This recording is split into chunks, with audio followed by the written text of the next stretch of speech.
Hello and welcome to yet another cast. For you today I have a custom 5v5 played on Mapgen. Again, another Mapgen, who would have guessed? I am just casting a lot of Mapgens. This is actually played on the beta balance, so maybe I'm gonna figure some stuff out. I have looked at the balance patch just before casting this one, or the balance notes. I haven't remembered much of it, but let's get into the player introductions.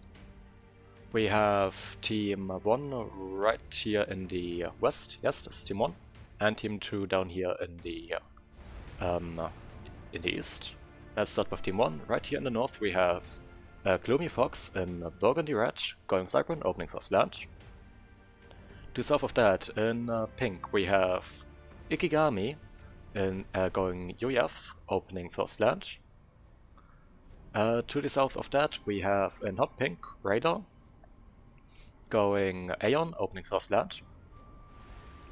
To the south of that, we have Babel, also going Aeon in the dark grayish green, also opening first land.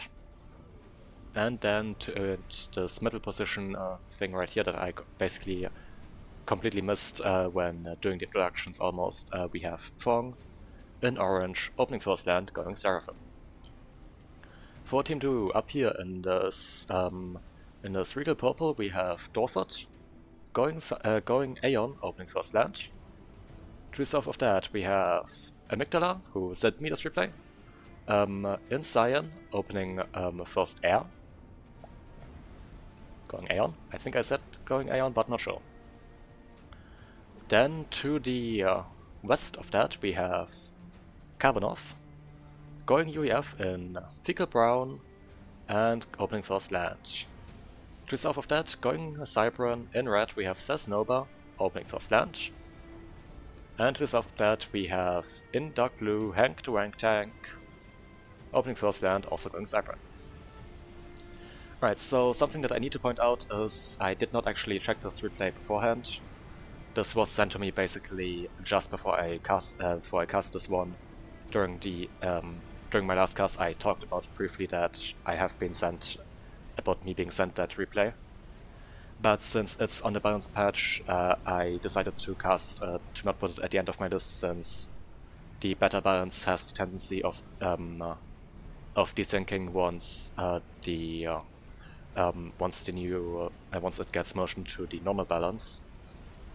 And I'm not sure what the current timeline for that is, so I decided to play it safe and cast it now.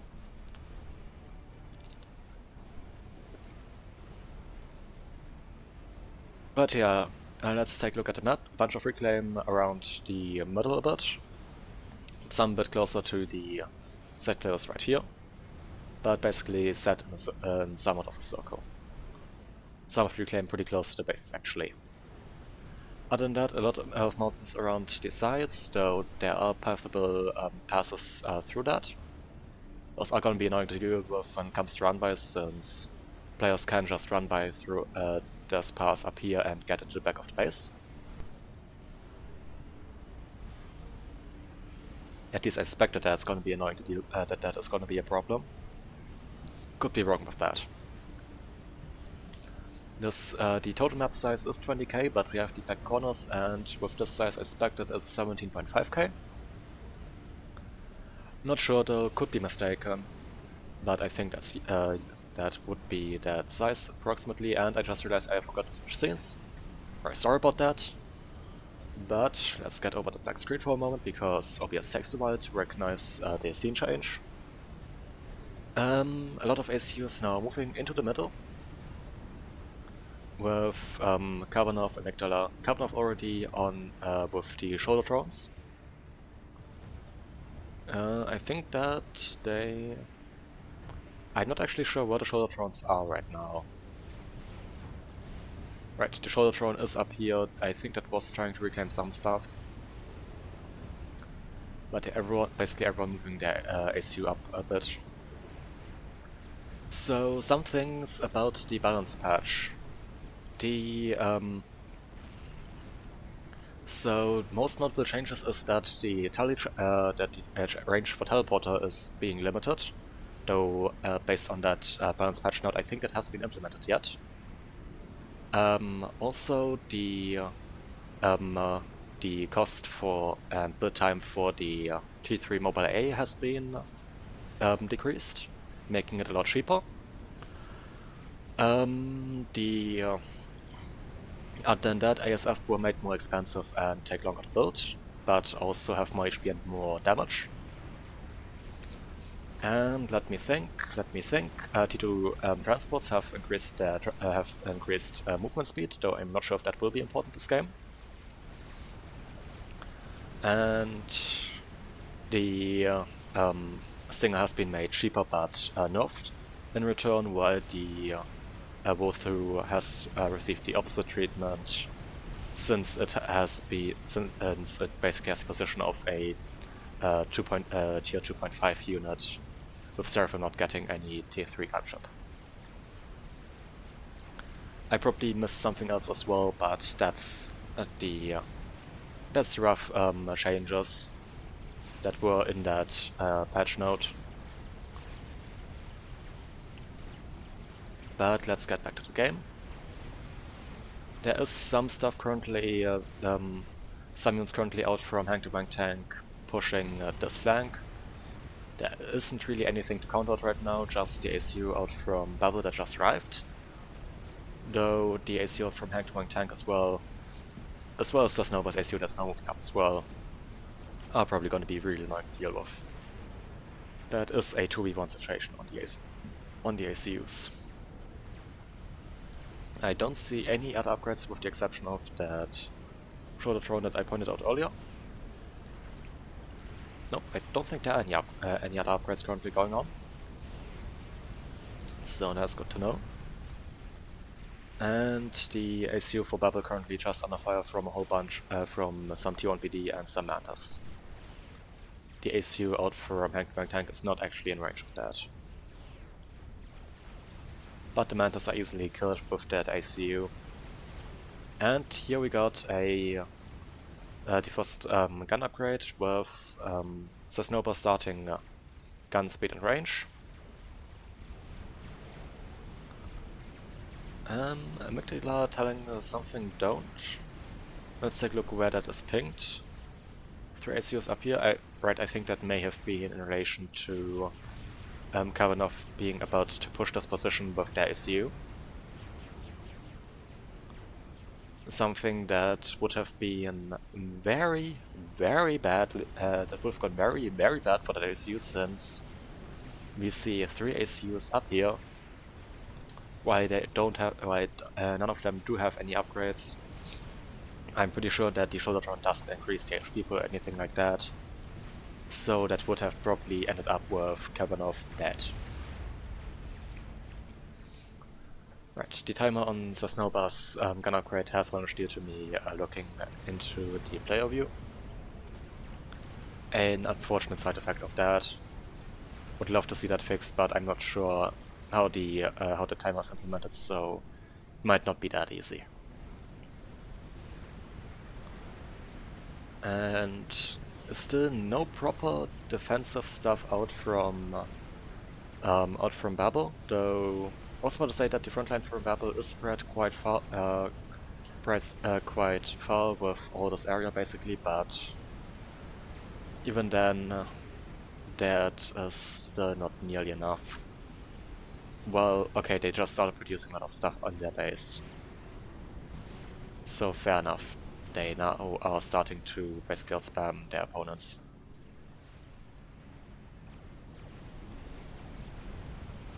In the meantime, we have a few Mongoose already out from Kabanov that are now coming down here towards the middle area.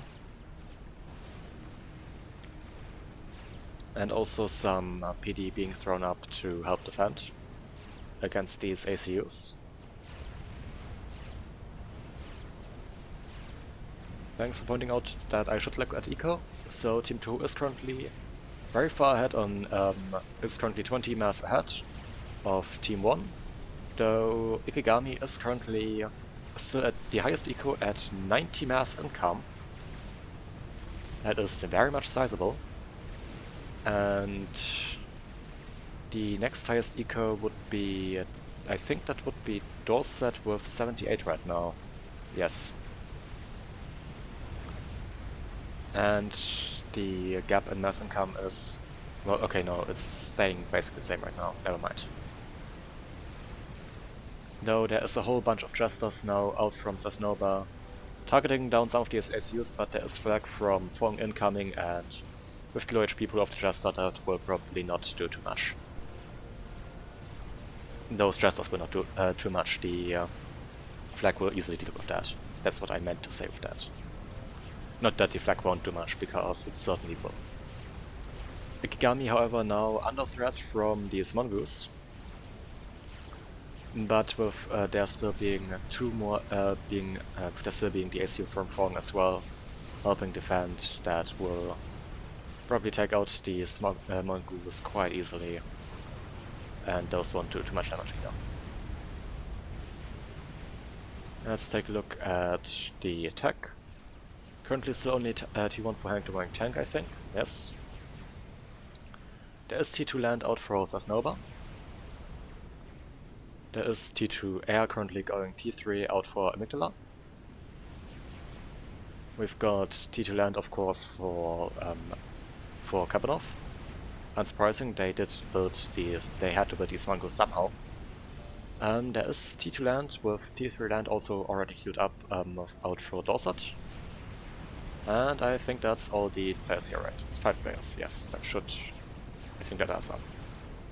On this side we have T2 air out for Gloomy Fox. That is actually, and they are building some crossairs with that. Though they are still stuck at T1 land. Also important to point out, advanced range is now going up for Dorset. They do have the normal gun speed and range upgrades on that ACU. So of that we have T2 currently going T3 land for Ikigami. We have T3 air already out for Radar. We have T2 land out for Fong.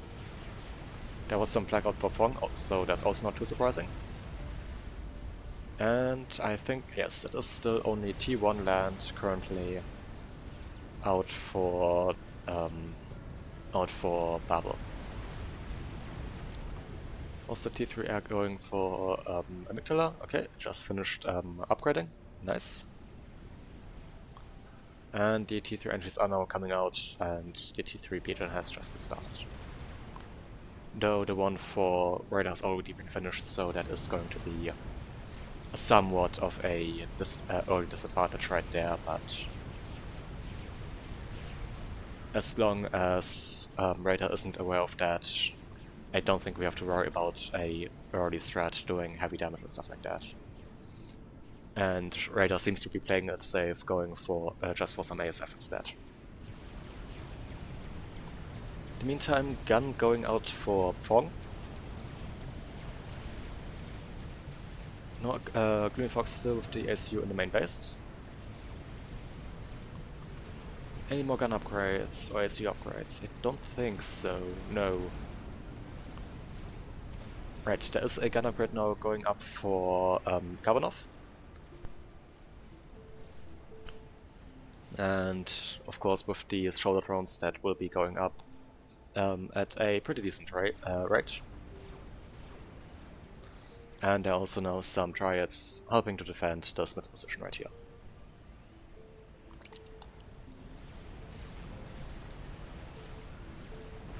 How is Reclaim looking for the players? Team 2 has reclaimed a bit more than Team 1, but overall every player has reclaimed their stuff. Reclaim seems pretty even. There's a rather large reclaim field right here, but that is still somewhat contested, so fair enough that that is not currently being reclaimed. Saying that there is already an engineer moving in to reclaim that. But with overall economy, Team 2 is still ahead, now by roughly 30 to 60 mass. And that gap will only widen.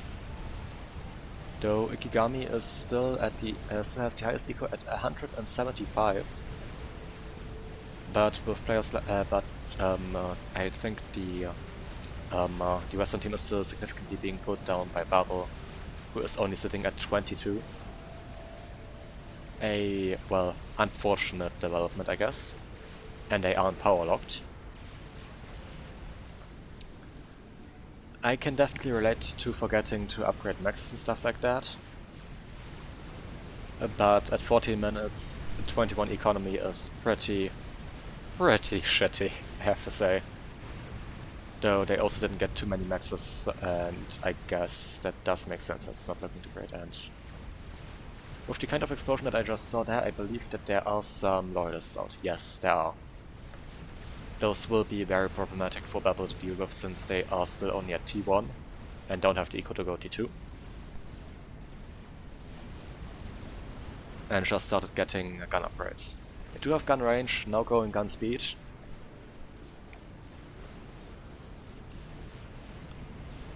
And right, this back passage has been secured well enough by Dorset, so there isn't really any chance for a run by right there, and actually a pretty sizable wall right here. I don't see walls being used that often, since they of course only or mostly just deal through with pathfinding.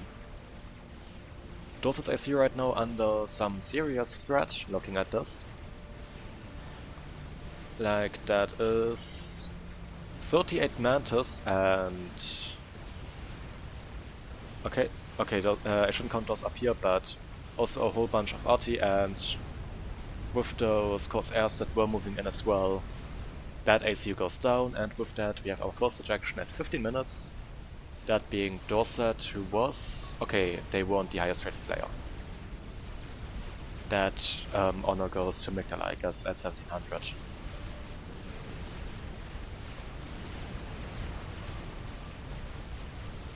I was confused about the sound I heard, but I think that was just Steam doing Steam stuff. Okay.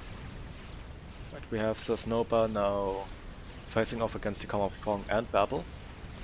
Both with gun upgrades, so that is not looking too great, but there are a whole bunch of loyalists that could probably get one of the ACUs. As loyalists have a not insignificant amount of DPS. And a pretty decent HP pool at 3000. Of course not nearly the highest, but if you want an HP pool as Cybran, you can just build bricks. Though there are currently no bricks in the box for Sesnova. There is now a T1 transport out from Tank to Wang Tank that is continuing to airlift stuff over here. I think just NGs for PD and stuff like that. Or Sapos, okay, fair enough. Getting some TMD is always a pretty decent idea to prevent any potential attack snaps. And Kabanov right here being very aggressive with the commander. That commander does have nano, so it is regenning quite nicely at 80 regen at full wet and 20,000 HP. But that is still a lot of T2 PD, so that HP pool will go down very quickly still. They need to be careful with that. Hand-to-bank tank space looks very full, and it's basically just the fact that just due to the way they space out their P-gens, it's really throwing me off. It's just a whole bunch of T1 P-gens. Right, there are now some Spectres out from Migdala trying to defend against a small run-by from Fong. That managed to get quite deep up here in the north. And also the fact that Dorset died this early on has proven somewhat problematic, with Gloomy Fox now sending in a whole bunch of units into this position. There are some obsidians remaining from Dorset, however those are currently not migrants, so we can't do too much. There's a Harbinger. Yes, there's actually T3 land out, which isn't too which at 18 minutes shouldn't be too surprising for me, I guess. And there's also T3 for Hang to Hang Tank Yes, also on land. Not too surprising. And there's T3. They do have T3. Also no T3 do we have as well. Let's take a look here. We have T2 air out for Babel now. Fair enough that they decided to focus more on air now with their low economy, since air in general is a bit cheaper than land in the mass production, at least mass-wise. T3 air continued to be thrown up by radar in the meantime. There is T3 land out for Pfong. Yes, there's also T3 land out for Ikigami. They are currently building demolishers, probably to take out the firebase that has been small firebase that has been built up here. There are a few policies moving up there now as well, cleaning up some stuff.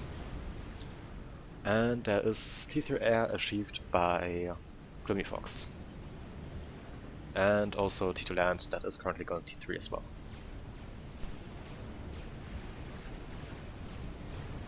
So they seem to want that those juicy Cypern T3 land units. And to be fair, those are the bricks can be pretty powerful. And so can the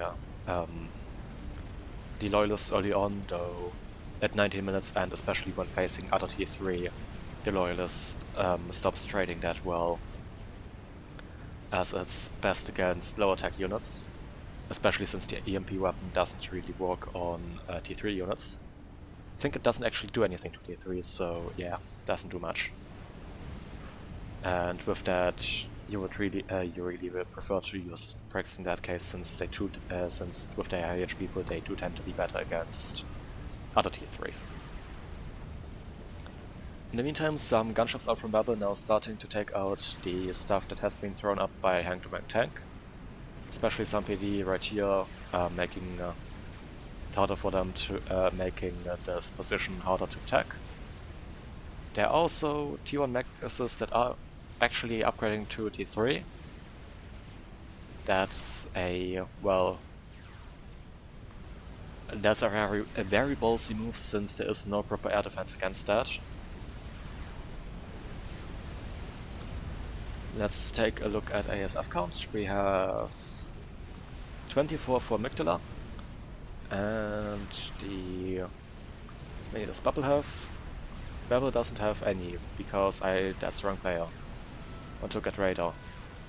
35, so Radar currently ahead on ASF count. And also with T3 air having been achieved by other players on the same team, that is not looking too great. Saying that, is there any T3 air out from any other players on the Eastern team? Don't think there is. No, there isn't. Mass T3 production now started for Kabanov, and they also just started building a GC. Though not with too much willpower right now, so that will take a while.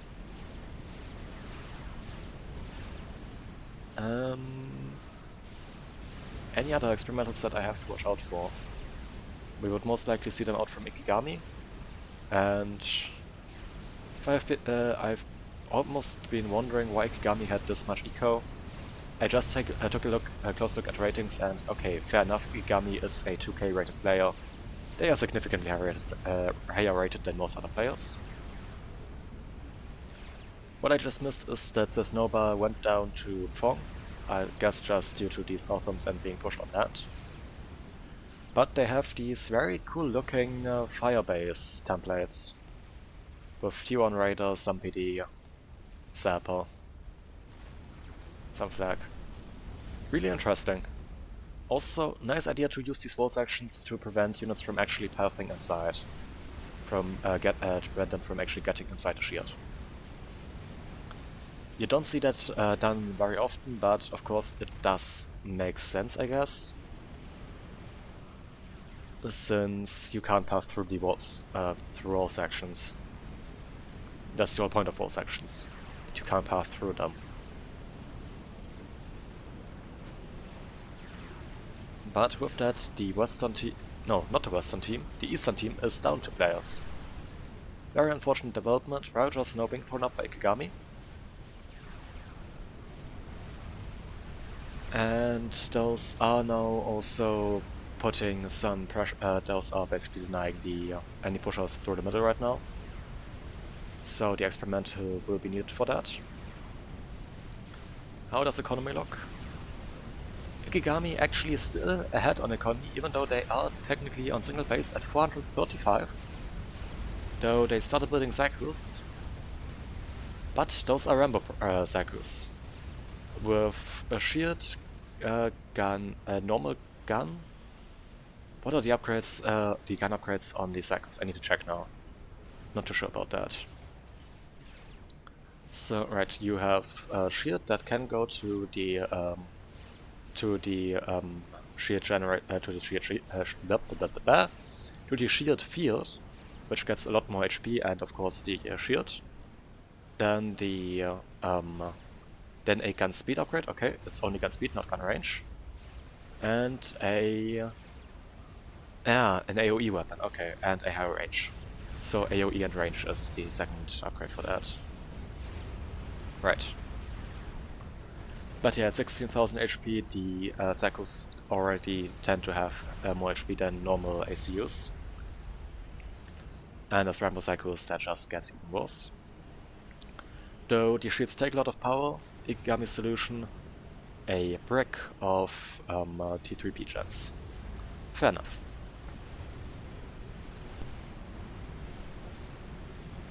Now, these SACUs will be very, very dangerous to deal with because with these gun upgrades, these are probably comparable to gun ACUs. Maybe not quite as powerful as a gun ACU, but still not to be underestimated. And that AOE upgrade will also be very effective when dealing with spam.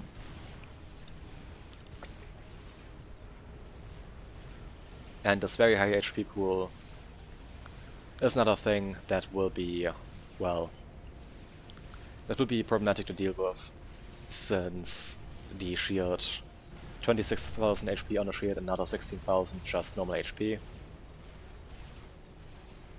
So those RAS comms, RAS SACUs will be a pain in the ass to deal with. A royal pain in the ass. And these war sections were gifted over to Kabanov. Can you give over war sections when you die and just still select them, or were they gifted over beforehand? Not sure about that.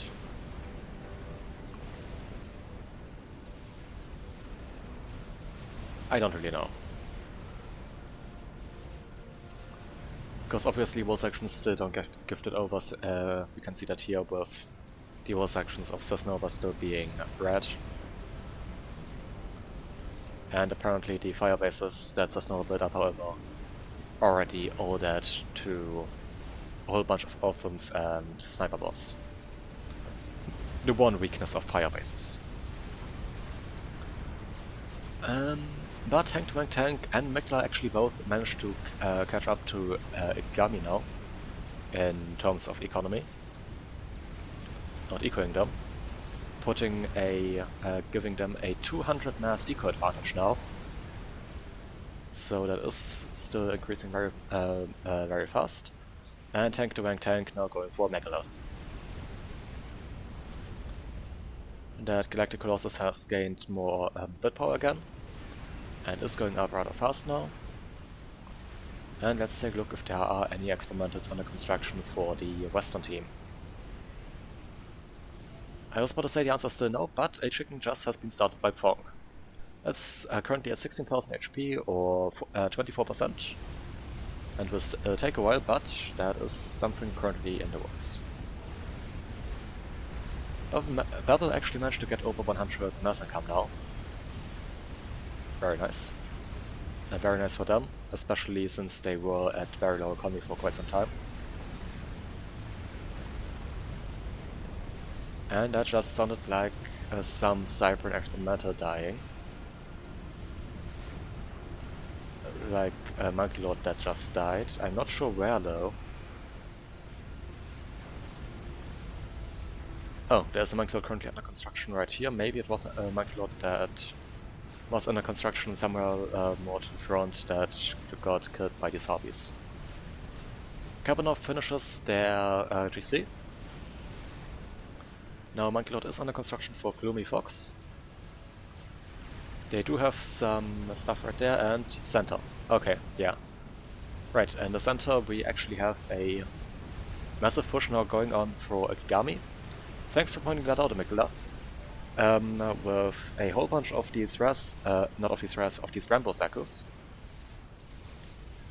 Again, as I already pointed out, these are quite scary with their massive shield HP pool and the damage they do with their guns. And their range, of course. And we also have a whole bunch of forces moving up behind that. Right. There was a monkey in the middle, that's where the monkey died, okay. Yeah, I completely missed the fact that there was a monkey apparently already finished.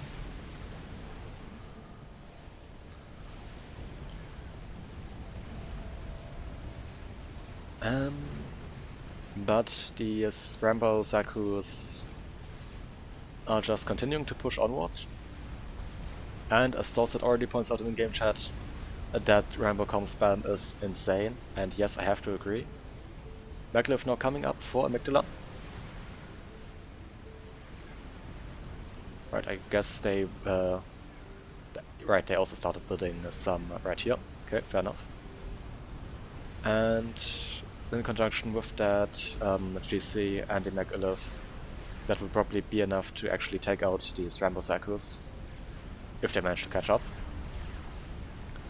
That is the though I'm not sure if that will actually happen. In the meantime, down here in the south we have Babel actually going for Advanced Shield in conjunction with these gun upgrades. The Aeon Advanced Shield having a HP pool of something like 30,000, so that is not to be underestimated. That will be very, very effective at keeping that commander alive and not sniped. The SACUs now using their ability to also build at T3 to throw up some SAM sites as well, denying the air. Another nice part about SACUs is the fact that they always have T3 build power. So with that, yes, T3 Rambo comms of course are also mobile engineers with T3 build capabilities to build SAMs, Ravagers, in the case of the UEF-1s. So I just realized that that makes this army even more scary, because they could basically erect a firebase at any position. In the meantime, GC and Maglev pushing in the south now, since there was a push coming out from Fong. But that got dealt with pretty easily due to the units out from Amygdala and Tank to Back Tank. Kabanov finishes another experimental, another GC. Let's take another look at ASF numbers. We have 92 with one currently out of fuel, with an additional one currently out of fuel for Amygdala. Tank to Back Tank was starting with air as well. Here we have currently 28 against Raider at 130, so I think we are basically even on ASF numbers now. But saying that, Gloomy Fox also has some ASF currently, 28, so never mind, the Western team is still ahead on ASF numbers.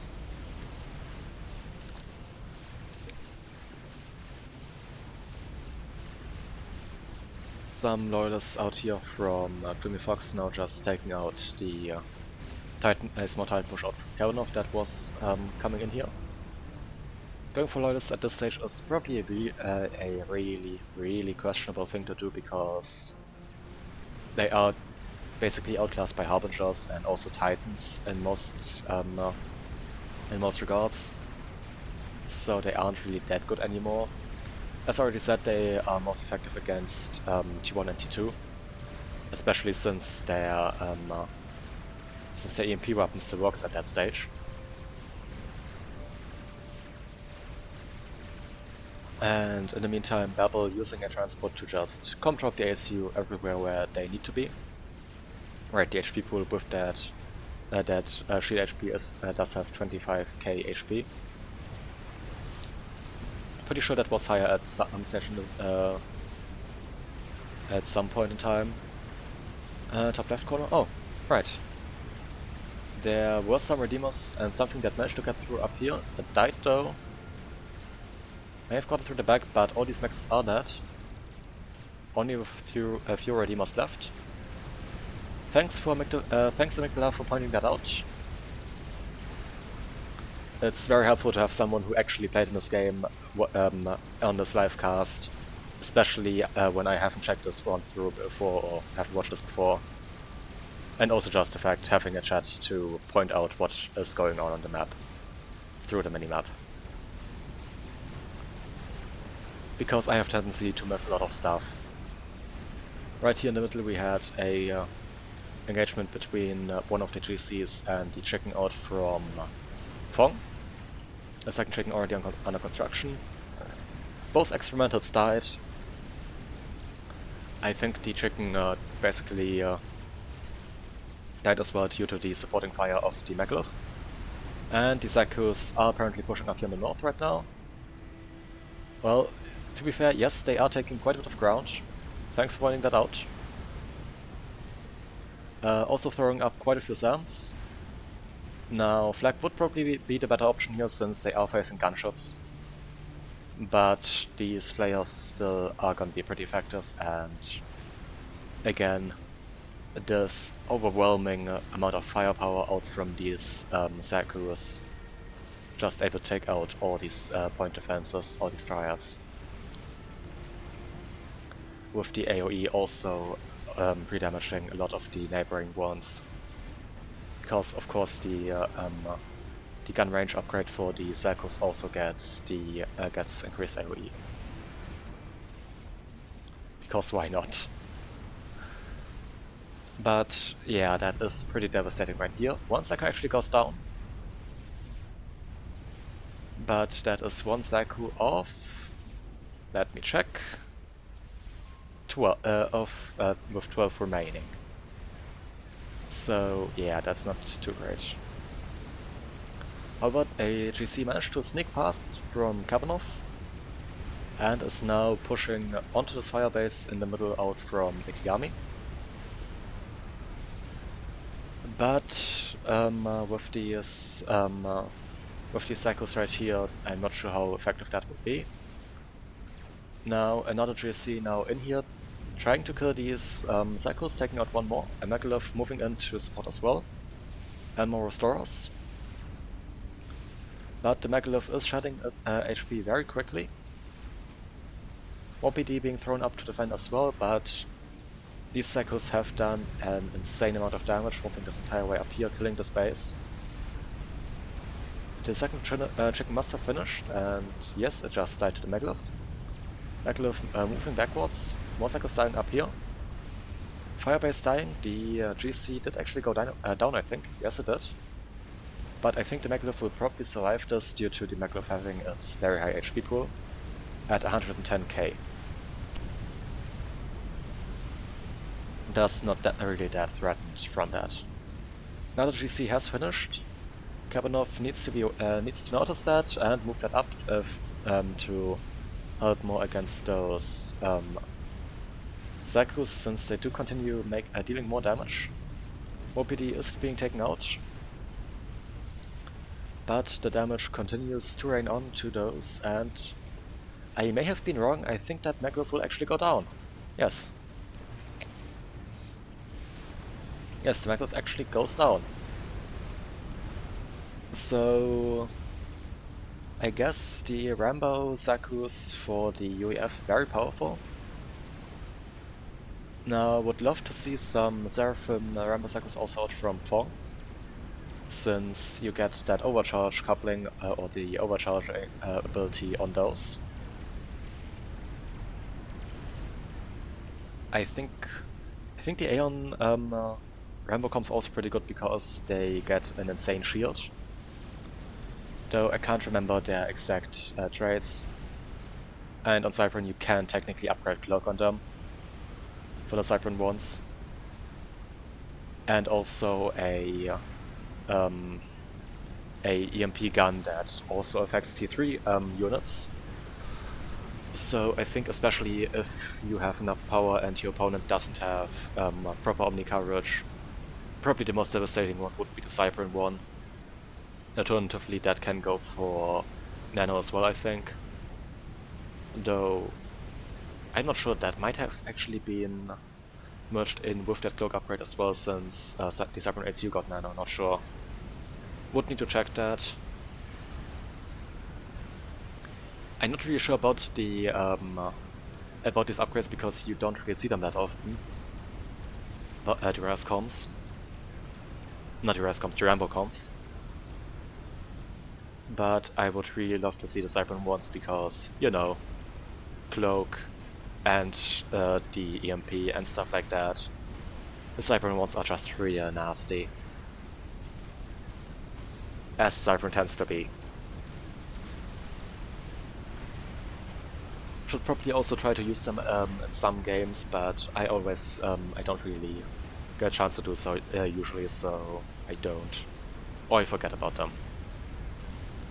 In the meantime, we have a fat boy out from Ikigami, now killing this push that has been going on from Kabanov, Amygdala and Tank to Tank. Yeah, I noticed that's a really, really hot snowball. Also, shit ton of mass webs being thrown up. What's the economy looking like? Oh, yeah, just a casual 775. Almost 780. Yeah. That's a slight snowball. How much power are they overflowing? Probably more than enough. Yeah, that's definitely more than enough to go for the Rambo SACUs as well, but would be nice to see other Rambo SACUs countering here, but sadly not really right now.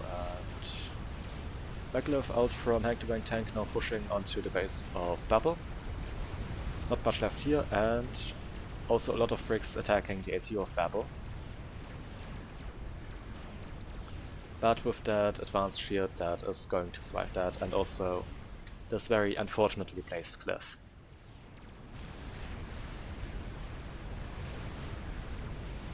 The fat boy continues firing into this spam, already take now 36 units. But I'm not sure if that will be sufficient to take out this entire, all of this, and oh holy shit, the snowball, those are double capped T3 maxes. In the, basically, in an area that would normally be contested. Like this also T3 over the halfway line of the map. Yeah, okay, that's an insane snowball. Now from Hank to Wang Tank. Over 900, getting close to 900 mass income now. Of course, the speed of the snowball increasing the more it grows. The more eco you get, the easier it is to get more. In the meantime, Raider is building a Saw. They did have air control a bit ago, not sure how it's looking now. But with Tank-to-Bank Tank also getting into air production and having this insane economy, I suspect that that's not going to be too much of an issue. They are getting Nano, probably also getting Cloak, I suspect, to prevent being sniped. Fair enough.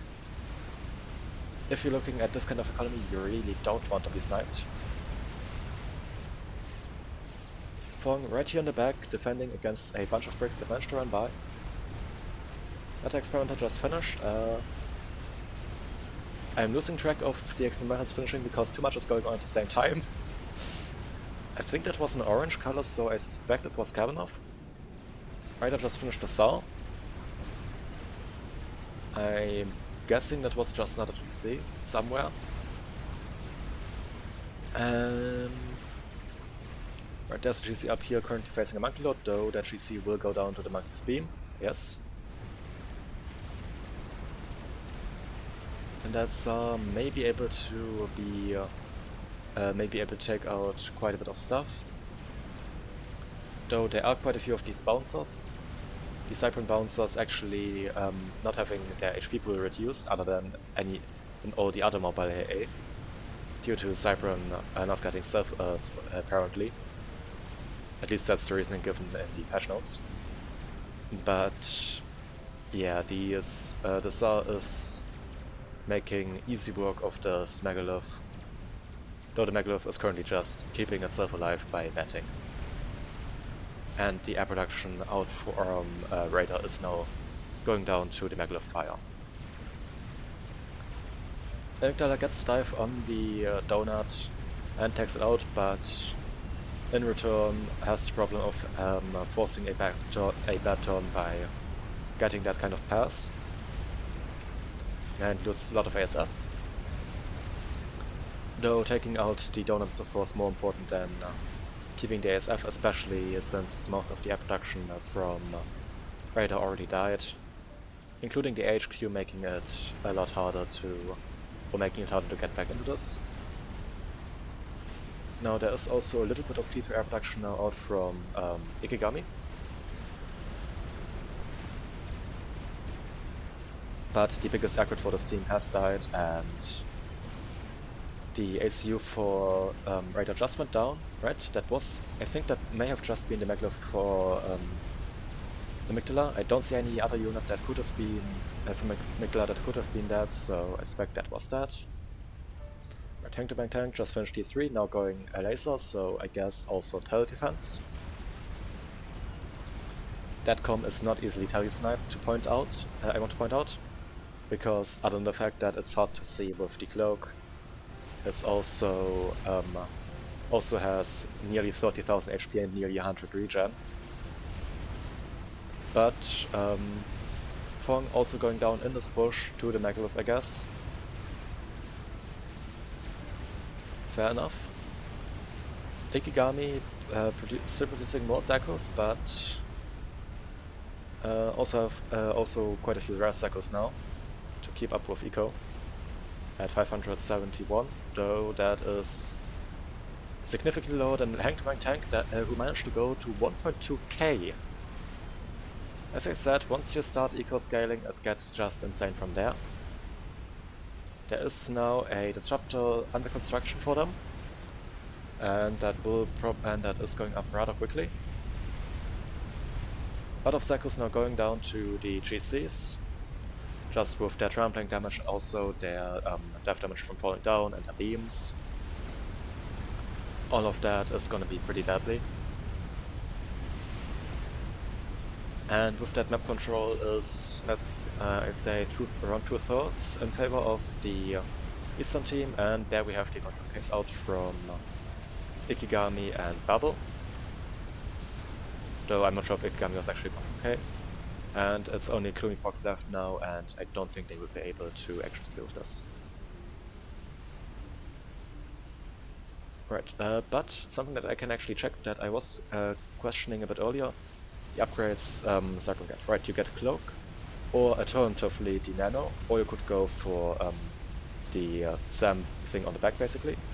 Rabbit Fabricator, fair enough. The MP weapon, as I already pointed out, and the gun upgrade, which just increases range. Okay, so these don't get DPS upgrade. But Cloak preset is personal cloak and the gun. Stealth is just stealth, okay. Rambo is Nano and the 2 gun upgrades, fair enough. And okay, can't keep checking. Right. But yeah, the push continued, and no, a bit of an underwhelming end for me to look at the upgrades, because I was just curious for a moment, I just had to check. Sorry about that.